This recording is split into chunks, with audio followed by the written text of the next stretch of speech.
Patient is Dr. Tariq Bajwa. She comes originally from Wales and Aberystwyth. And among her interests are films, theatre, cooking and the like. Next to her is Miss Ratna Vohora. She belongs to the Hindu faith, originally from Kenya. Kenya, yes. Currently residing in Putney. She's a graduate of the University of London, having secured a first degree in physiological sciences, and has a keen interest in alternative medicine.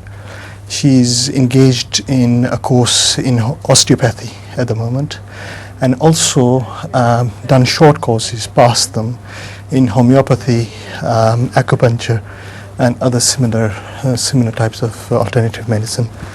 Then we have Stephanie Willett. She's from Epsom. Originally, again, she comes from Wales, or her family comes from Wales. She's a statistical market analyst, graduate of psychology, and has done a master's in sports sciences. Currently learning Urdu at the Adult Education Center. One of her tutors is Mrs. Abbasi, the wife of Mahiuddin Abbasi. Yes. She's also brought her father, that's David Willett. Now he's traveled all the way from Swindon to be here with his wife. David Willett is a management consultant. He is also a self-employed property developer.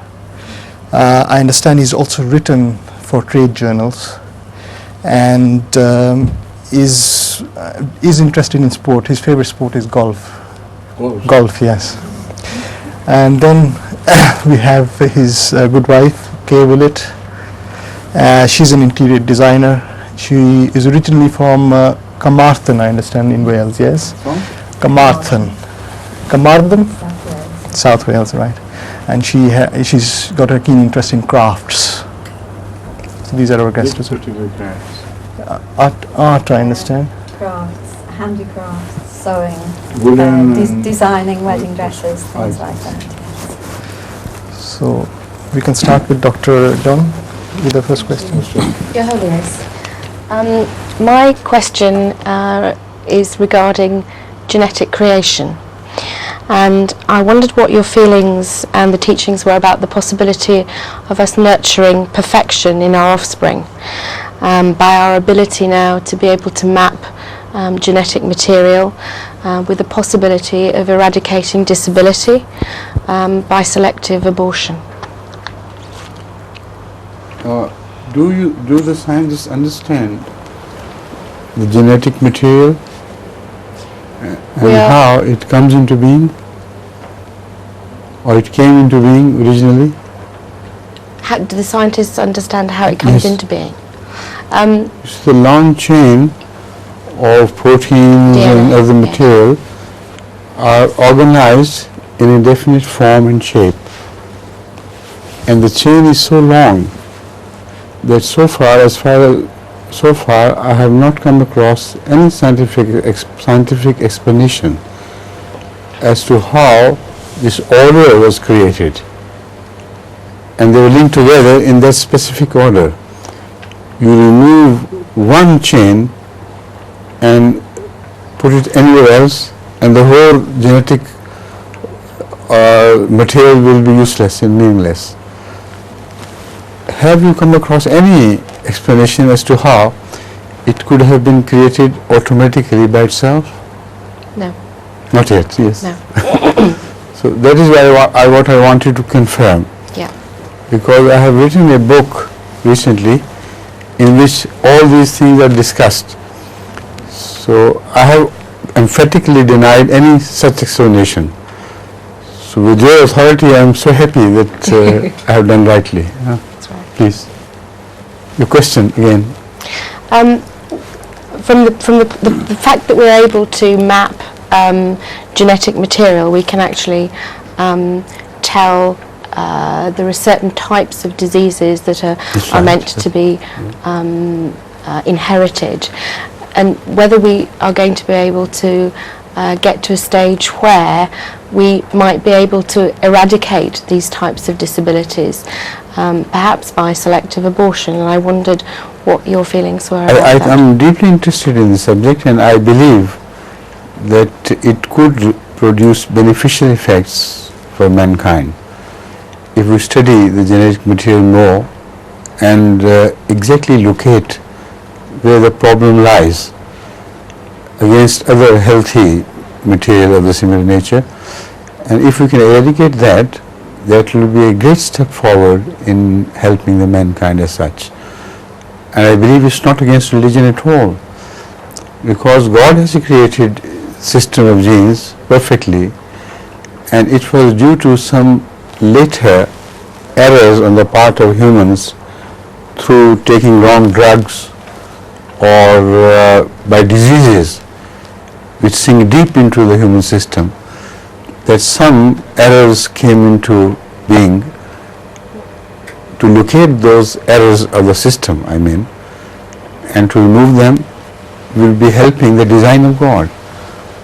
So no sane religious person can be against it. Thank you very much. Thank you. Please. Particularly, I'm interested in women who cannot conceive because of genetic problems. Recently in America, they have claimed they have broken through this problem, and they can correct the genetic errors so that the genes would no longer be responsible for a deterrent in the way of conception. But that treatment is very expensive. Only very rich people can afford to go through that treatment. I wonder if any work is being done here in England to make it available for the common man. Still very much in research. Yes? Yes. Very good. Good news for me. Please. Your question? My question, Hazur, is based on the ideas of evolution.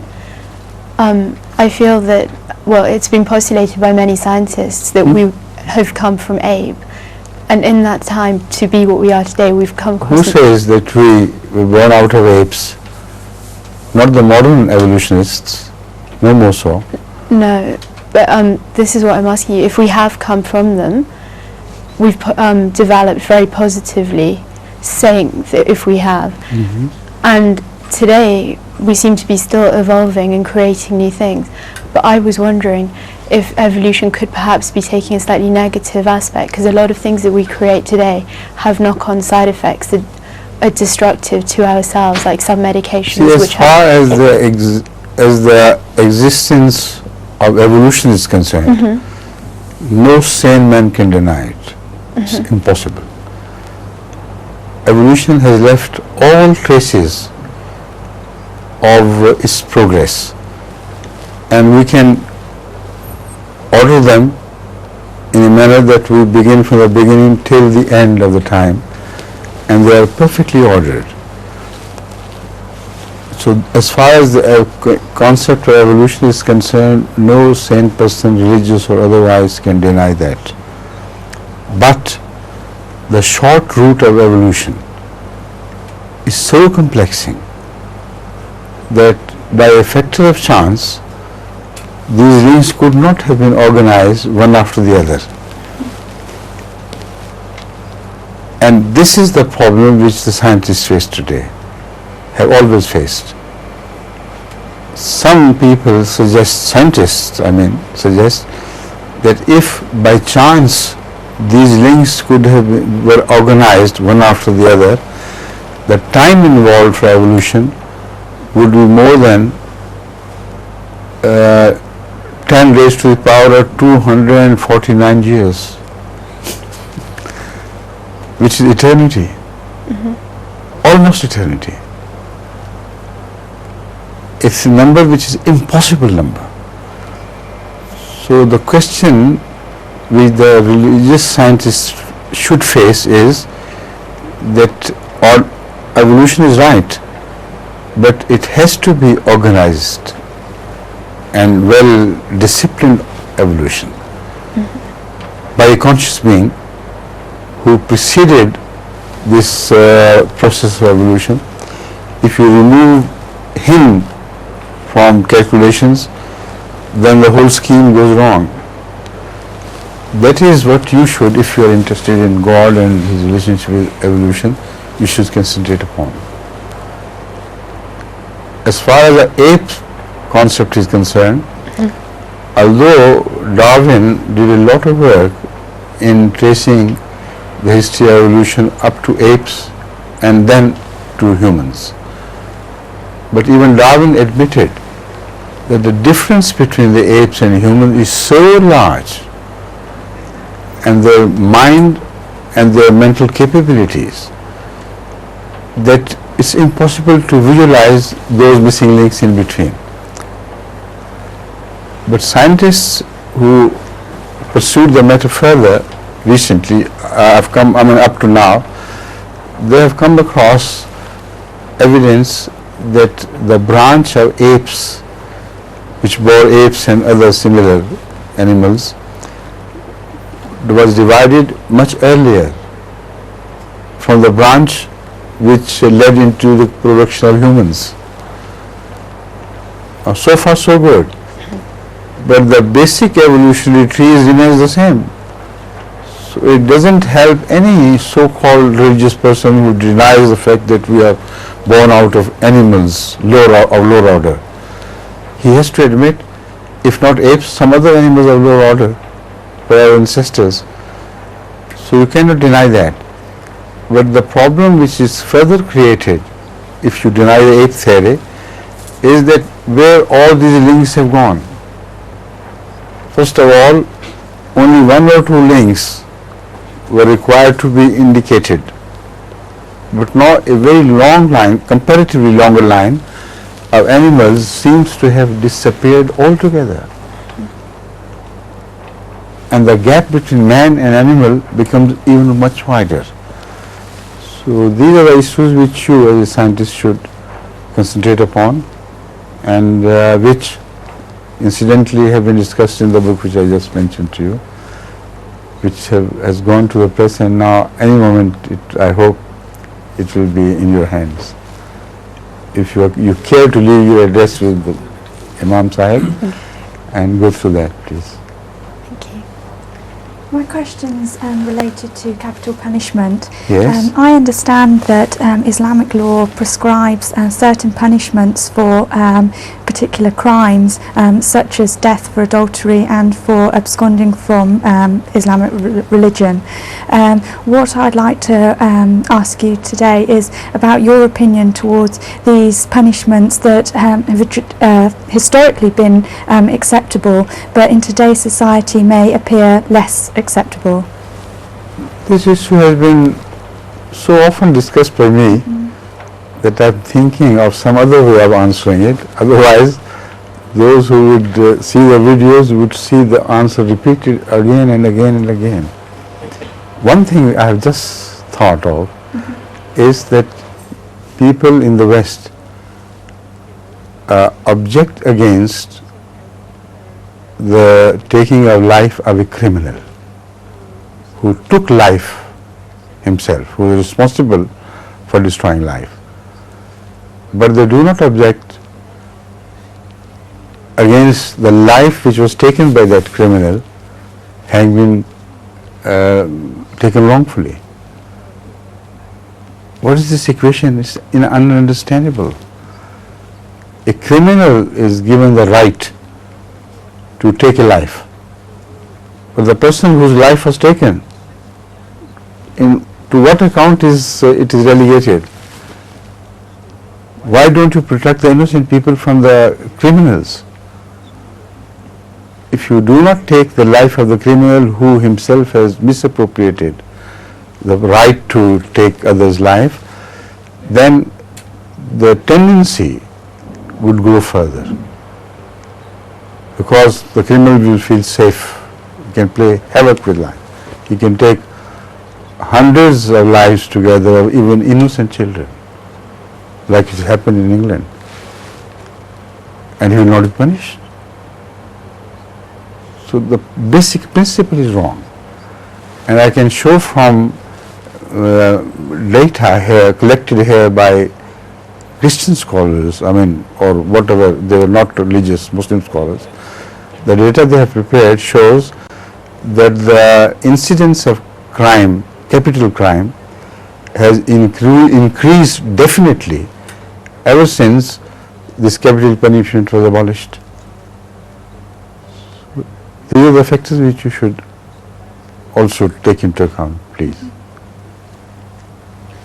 So I would like to ask you about religious tolerance. Yes. It seems to me that if people have a religious belief, they will hope that others will come to share that religious belief. Right. Absolutely right. Do you think that in trying to get people to share one's belief, one should be tolerant of their other views or intolerant? The only answer is tolerance.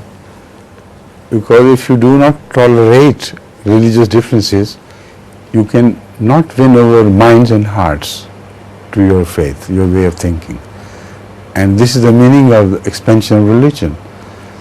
So we completely, totally disagree with the so-called orthodox Muslims' thought on religious spread and the ideas of the Holy Quran being forced into minds and hearts through the usage of sword.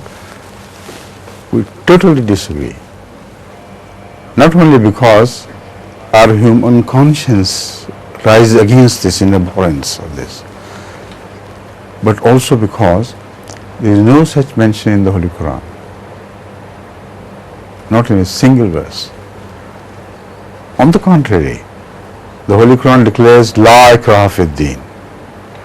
There is no question in the matters of faith.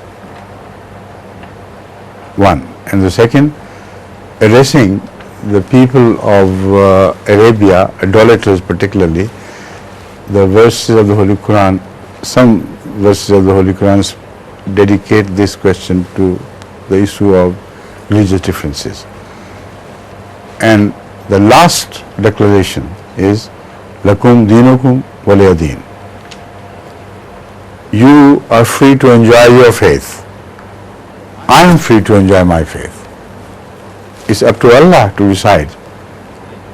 Who am I to force my faith into your heart and you to force your faith into my heart?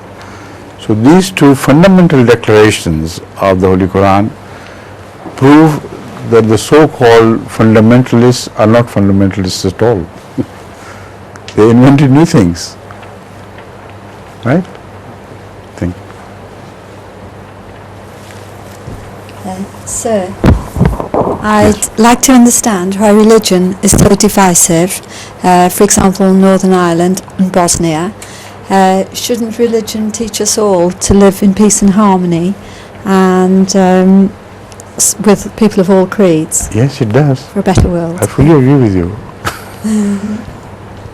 But if it is a false concept of religion, a distorted vision of religion, then it will not serve the purpose you are mentioning. This is the problem of modern times. Most concepts of religions have undergone decay and distortion. That is why there is a tendency among the leaders of such faiths to reject the right of rationality to play any part in their religious dogmas, because they know it cannot stand the test. So this is a very sorry state of affairs. When religion is distorted, then what you do actually is you play God. Because in the name of God you acquire the right to interfere in human affairs, while there is no God behind your concept of that religion. So this is the tragedy of modern times, and it's happening everywhere. Right? Yes. Yes, my second question goes on a little from my previous one. In a multicultural and equal society, what are your feelings about the ability to choose the sex of a child, and possibly allowing people to abort fetuses of the sex they didn't want. Yes, there are two questions coupled together, in fact. In the first case, I think, according to the Holy Quran, as I understand it, there is no harm whatsoever in trying to have a male baby instead of a female baby, or a female baby instead of a male baby. I don't see a single verse which prevents this. On the contrary, it has long been practiced right from the time of Hazrat Rasulullah Sallam to have access to such medicines which would help you achieve your purpose of creating, of having a male or female child. So if usage of medicine was not against religion, how tempering the genetic material, or tempering is the wrong word, but I mean treating the genetic material to achieve your purpose could be wrong. Not at all. It should not be considered wrong. Recently, again in America, they guarantee the sex which you require, male boy or female boy, by treating your own reproductive material. X chromosome or Y chromosomes are the main issue. They remove some altogether from the semen, and then they can guarantee 100% that the other sex will be born. So things are being done, and these were also very expensive. But I have no religious objection against it, because, as I have already said, in the Holy Quran there is no mention of not trying to choose your sex. But as far as the abortion is concerned, there I hold my not independent views, my views based on the Quran, that whenever a child has taken birth, not birth, when a child has been conceived, whether it has achieved its own independent life during the 4.5 months time, or whether it has not, that's irrelevant. The question is, if it has been conceived, then for the reason of sex, you cannot abort it, according to the Holy Quran. For the reason of saving the life of the mother, yes. For other reasons which are disputed, if the child is distorted and you know it, this is a grey area of discussion. But as far as abortion of a healthy embryo is concerned, the Holy Quran does not permit it for any other reason than the ones I mentioned. Thank you. Right? Yes. Thank you. Thank you. Please. My second question, Huzur, is that in society that we live in today, what's readily available to us is orthodox forms of medicine. So I was wondering what your views were on would it be better perhaps if more traditional forms of medication would be more readily available to us? Either I'm getting deaf or you're sitting too far away from me with a low voice. Would you help me midway? What she said, would you convey it to me further, please? As far as the television is concerned, that has got your message through this microphone. Okay. But it's not a loudspeaker microphone. That is the problem. Sometimes I fail to understand the question. Please. You need to repeat for me as well. Is that right? Yes. I didn't catch everything. So we both should take care of our Please. I'll repeat. My question is, in today's society where we live, what's readily available to us is orthodox medicine. That's right. And I was wondering what your views were, if it would be better perhaps if more traditional forms of medicine were more readily available to us. Up till this time, humankind has benefited from traditional medicines. Is that right or wrong? No, that's right. And according to some, all the prophets of Allah have passed away, and they depended on traditional medicine. So how can you raise objection against traditional medicine when God provided only this system for a very large number of humanity, which, according to religious people, were much nobler than we are? This is the main issue which has to be discussed. I do not have any objection against traditional system, but I have only objection against the most modern system which interferes with the traditional medicines which are created by nature, and try to find the active principle out of that and eliminate the active principle to use against certain disease among humans, considering that was the only factor responsible for cure in the previous traditional medicine. I reject that according to my own experience. The fact is, the active principle could have been the main ingredient for treating disease, but the whole complex around it was built with the help of so many other natural drugs and things which nature produced, and in totality it had a different effect than the single usage of the active principle. This is scientific principle of mean propellant force. If you pushed a subject from different directions, this way, that way and that way, it will be only one direction that it will follow, not all the directions. So the concept of mean effect has been disregarded by the modern medicine, unfortunately, with the result that single factor does not produce the same effects as they think it should, and it can create even harmful effects if used alone by itself.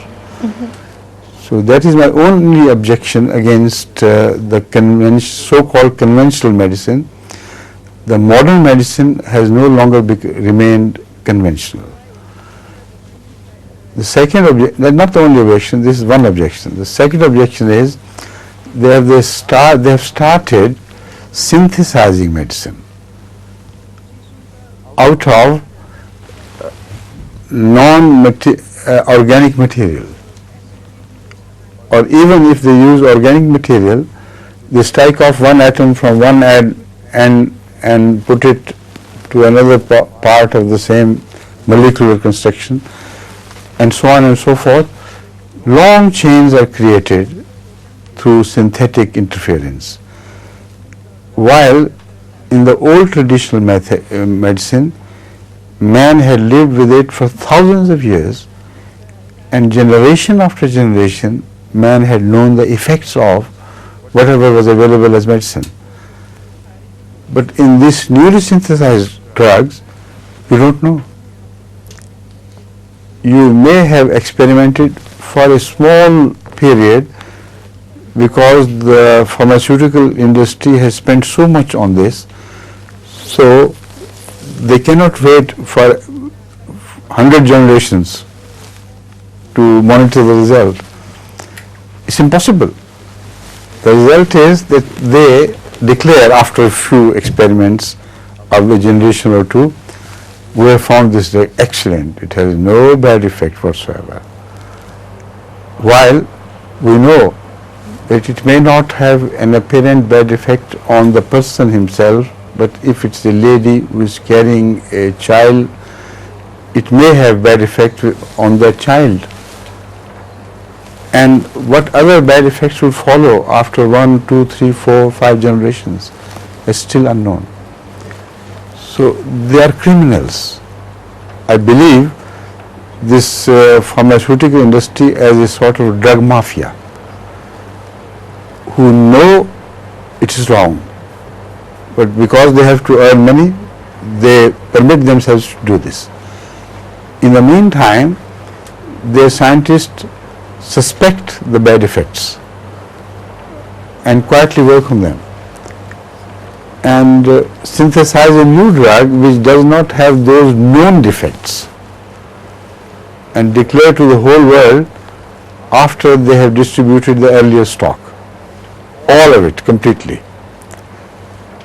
Billions of dollars are spent by the people all over the world in buying that stock which they unload, and then they declare, we have discovered a new medicine, we have synthesized a new drug. This previous drug was dangerous, we have come to realize, because it had some bad effects. The whole world throws that medicine to dust, except the poor third world. They know it, yet they use it. I have many examples of this such usage, like the usage of DDT and others, which are permitted by poor world governments to continue, because then they will have to opt for a new, very expensive system to replace it. So this is what's going on with the world. We are in the hands of a drug mafia in the so-called modern system of medicine. But as far as the surgery is concerned, that's a completely different tale. In surgery, you cannot deny the essential role of surgery in taking care of human health, but at the same time, the surgeons are most often trigger happy. They take the decision too early. While in homeopathy, there are many drugs which can completely avoid surgery. If you put your patient on those drugs, the human system can take care of itself. So there too I have a small area of difference, but not much. Thank you. So my second question's related to a subject that's been covered in the press quite a lot recently, and that's to do with the slaughter of sheep during the Eid festival. That's to do with what? The Eid festival. Yes, that's right. I've actually read some articles in the press recently looking at the slaughter of sheep, which has been against not including going through all of the usual guidelines, religious guidelines, and I'd really like to hear your opinion on how this could be safeguarded against. First of all, the exception taken has no premise. It's absolutely wrong that you waste a large number of animals like sheep, goats, etc. for the purpose of serving a religious dictate, following a religious dictate. The animals slaughtered in Mecca and Medina and elsewhere in the world of Islam are much less in number than the ordinary animals slaughtered in England alone. In the whole year, you go on slaughtering animals, and in Europe, once a mountain of meat was created out of such slaughtered animals' flesh, because they did not know what to do about it. They had their commitments to the farmers who raised them, and they had to pay them and buy their meat. What to do with that meat? Instead of sending this to the third world, they let it rot for other economic purposes.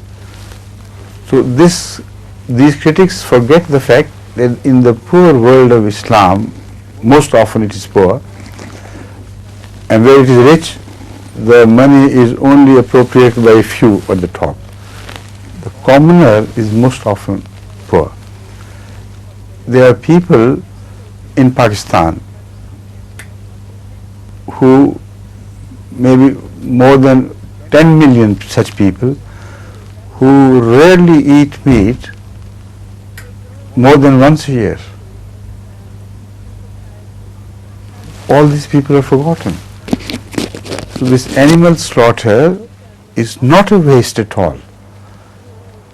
If the animals were not slaughtered, and it was the injunction of the Holy Quran and or Hadith to give this meat, flesh, or whatever animal it is, to the poor people and your relatives who cannot afford to eat meat.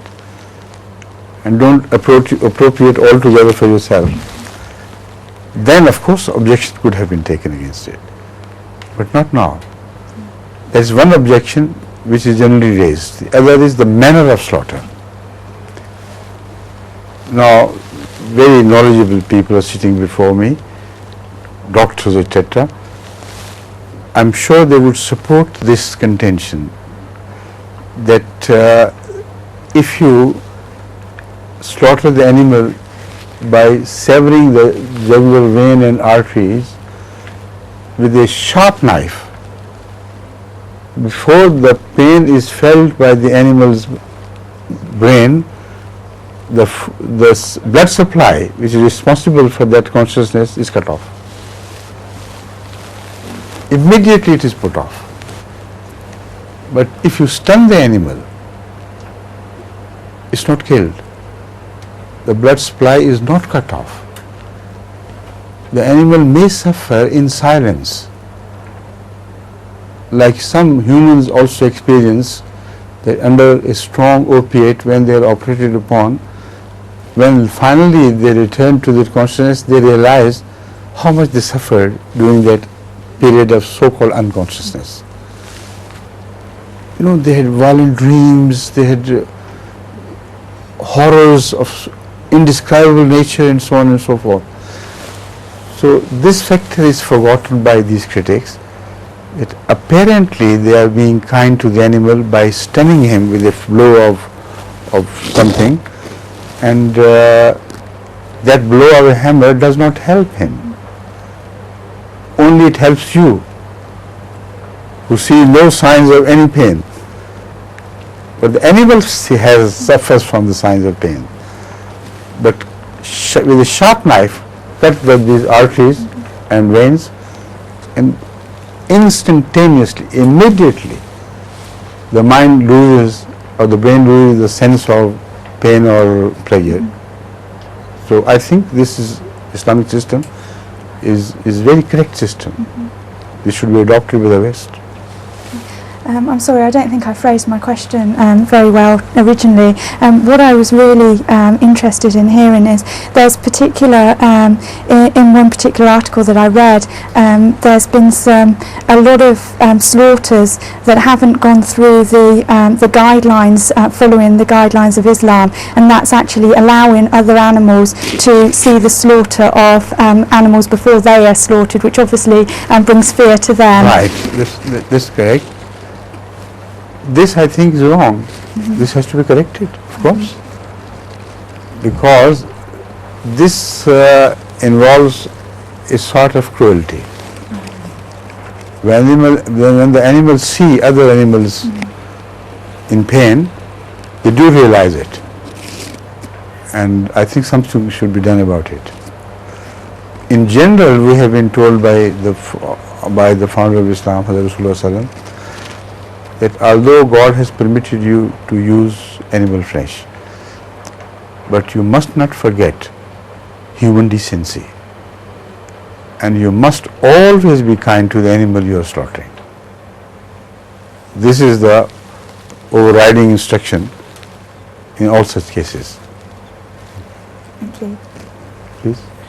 My question is about acquiring faith. I think that people come to believe in God through faith rather than through scientific proof. Yes. And I wondered how Islam helped people to acquire that faith. I think the scientific proof is there, but because unfortunately most of the people are prejudiced in favor of atheism, because to believe in something whom you cannot touch, you cannot see, cannot feel in any way, is so difficult that the more the people are educated, they think. The mysteries, of course there are, but to believe in a mystery over and above these mysteries is more difficult. This is what they say, this is what they claim. It's wrong. The mystery of creation is a mystery which either you must understand or you must reject it. The evidence is so powerful that you cannot reject it. Your mind is incapable of understanding it. Yet the principle of evidence is put above the principle of faith. As far as the human faith is concerned, human faith could not have realized these mysteries to have happened naturally. There are objections against this belief repeatedly spread all over the human scientific experience. Yet they have to believe what they see. So this is the only principle which can help people realize the existence of God scientifically. Because if you remove God, no existence is possible. That is the problem. If you consider the issue from different angles, different scientific angles, take the case of entropy. According to the science of entropy, everything must disappear altogether from existence, maybe in many trillions of years. But whatever energy exchange takes place, it loses a part of that energy in a form which is irretrievable. So it dissipates into space in thin air. Every time the process of recreation of universe takes place in a form of Big Bang or whatever you believe, the universe which comes into being is slightly less than the universe which had died before it. This principle has to be understood in minute detail. The result would be that, call it a trillion into trillion years, ultimately the whole universe must come to an end. There should be nothing left. Now realize eternity. This existence of universe should have become impossible eternally before. And you and I should not have been sitting here. This is the greater objection which scientists should face. And many scientists do face it and say, we are driven to believe in the existence of God because of this. There is no way out. But does God also lose his energy, or does he not? This is the question which was faced by Aristotle. And Aristotle, so many thousands of years ago, was much wiser than the scientist generations of today. He calculated philosophically and logically that because existence of anything is not possible without a first cause, but because the existence of created things are not possible because they lose energy. He realized that. In action you lose energy. So the first cause should be conceived in a manner that it does not lose energy.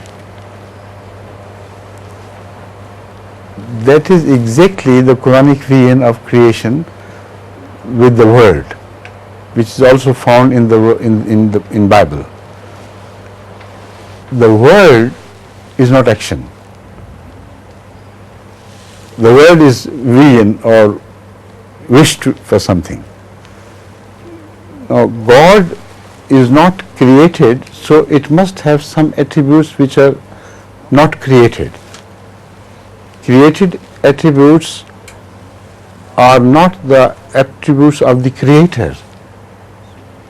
there is a divide between the two. If they are the same, then the creator must have also been created. So logically, if we begin with the concept of a creator, he must be different from whatever he created. So our arguments are based on our experience of the creation. The nature of creator we do not know. So according to the Quran, the nature of the creator is such that he visualizes a thing and it begins to be and is finally done. And that energy is balanced in a manner that nothing is lost. For instance, matter and antimatter. If you bring them together, the result is zero. So this is a vision of God, to create something out of nothing without losing his energy at all in the least. He visualizes the thing in two separate areas out of non-existence, and both are created in their own zone, while no extra energy is required for their creation, because when they join together they drop to zero. So similar arguments, rational arguments, can be given in favor of the Quran, in the favor of God as believed in religions, but there are many areas of further discussion and objections against this view. I do not have time to repeat everything here which I have said before, but again I refer to the book which I mentioned. I have discussed these things in that book, and I think the rational community of the world will agree that this is the dilemma we are facing. We must believe in God or we must not believe in our existence. That's the problem. That's the only dilemma. If we deny the existence of God, we must also deny our own existence, which we cannot. So both are linked inseparably. Please. My next question is about aggression. Why are human beings made to be aggressive? Because this causes a lot of Because they're problems. selfish. Yes, I agree. Aggression is always born out of selfishness and out of jealousies. If humans fear that whatever they have of material wealth, possessions, etc., will be shared by some others if no preventive measure is taken, there the aggression begins. This is what's happening in international politics, unfortunately. Right? Thank you. Any other question? Yes, Your Holiness. My next question is about your stance on homosexuality, and particularly as there have been what some people describe as blessings in some churches of homosexual unions or even marriage. And I'd be grateful for your opinion about this. You see, most often nowadays the trend is in favor of genetic tendencies, and they attribute genetic tendencies to be responsible, attribute responsibility to the genetic tendencies and say they're helpless, they can't do anything. This is absolutely wrong, 100% wrong, because the concept of pleasure as related to sexuality is born out of reproductivity. If you study the history of the development of human pleasures and pains, you'll be amazed that they're always connected with usability of a thing or the contrary of it. Sex evolved through a very long process of nature's experimentation with these things unless the concept of pleasure was somehow created, human or animal reproduction might have stopped much, much earlier. So it is wrong to say that genetically this is the message, that you must do something. This is wrong, because genetic changes can take place first with distortion in your mind, and then, like we have discussed earlier, some changes can be proved to be existent. Now I'll turn to this question of genitive compulsions. This is wrong that only in sex or heterogeneous sex or homosexual sexuality there are any compulsions.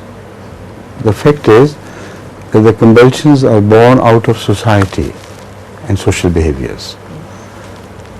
And such compulsions are not at all confined to sexuality at all. There is an urge for lust, there is an urge for appropriation of things, there is an urge for stealing, for robbing, for killing whom you don't like. Are there not urges? If you suppress them, what wrong will you do to humanity? There are urges which have to be suppressed so that the social evolution takes place out of that suppression, and nobler society is born. You let these urges go scot-free. With any Scottish person sitting among us?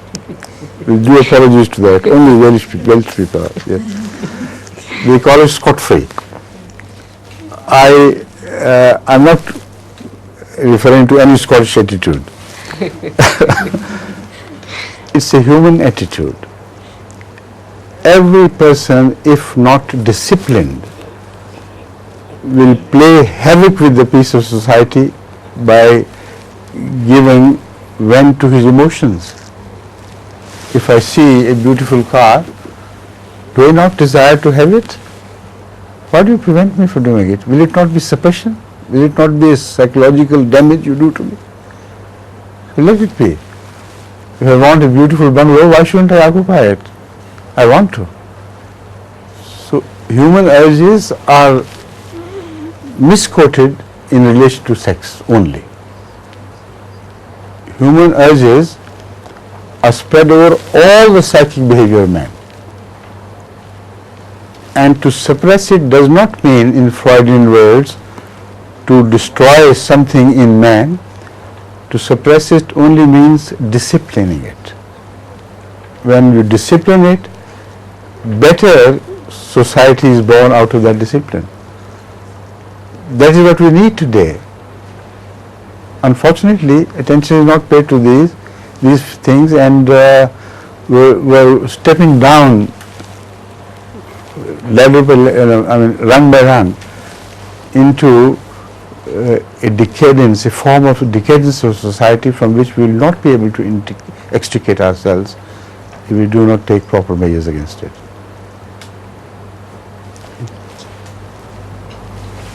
So my question to you is about reincarnation.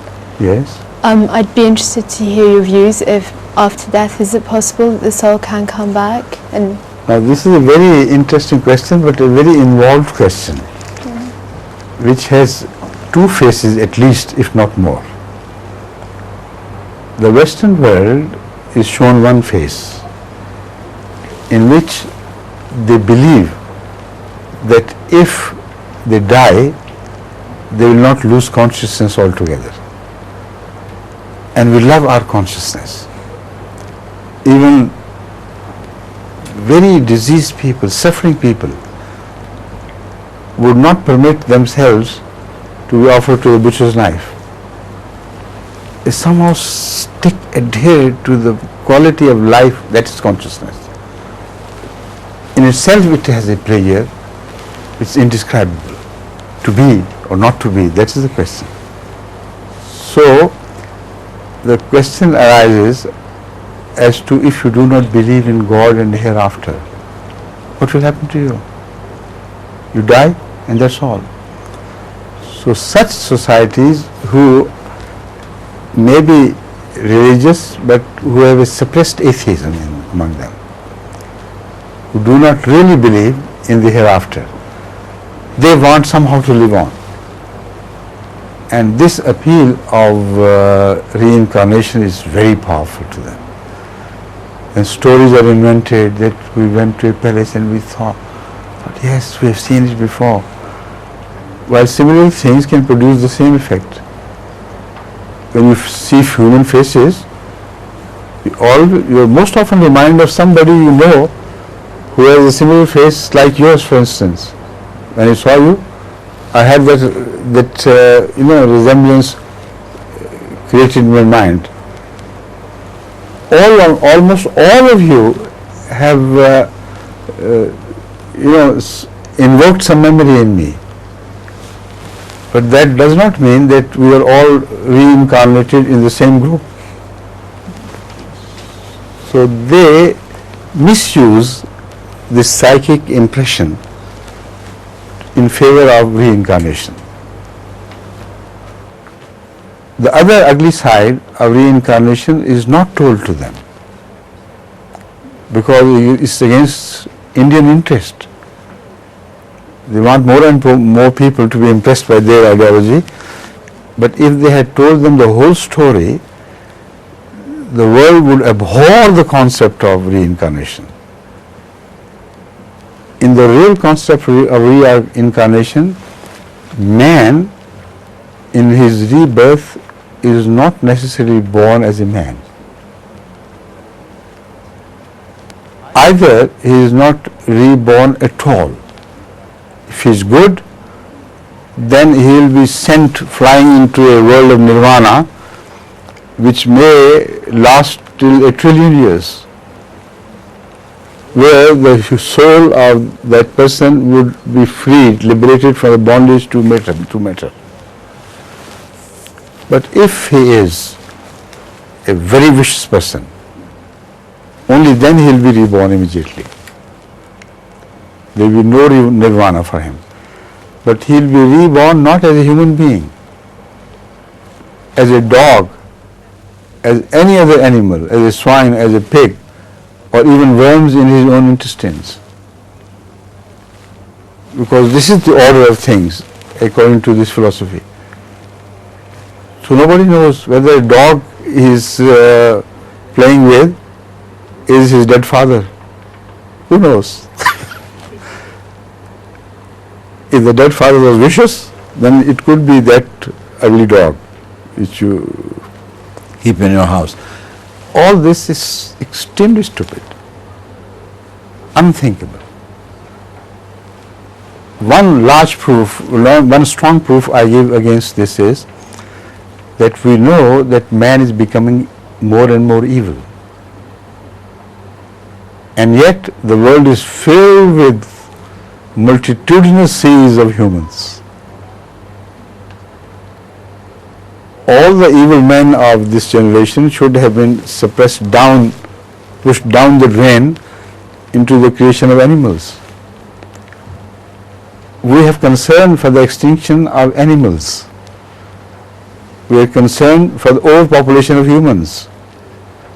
This contradiction proves beyond a shadow of doubt that the concept of reincarnation is definitely wrong. Or, as I have said, the world should be filled with animals and humans should have become extinct.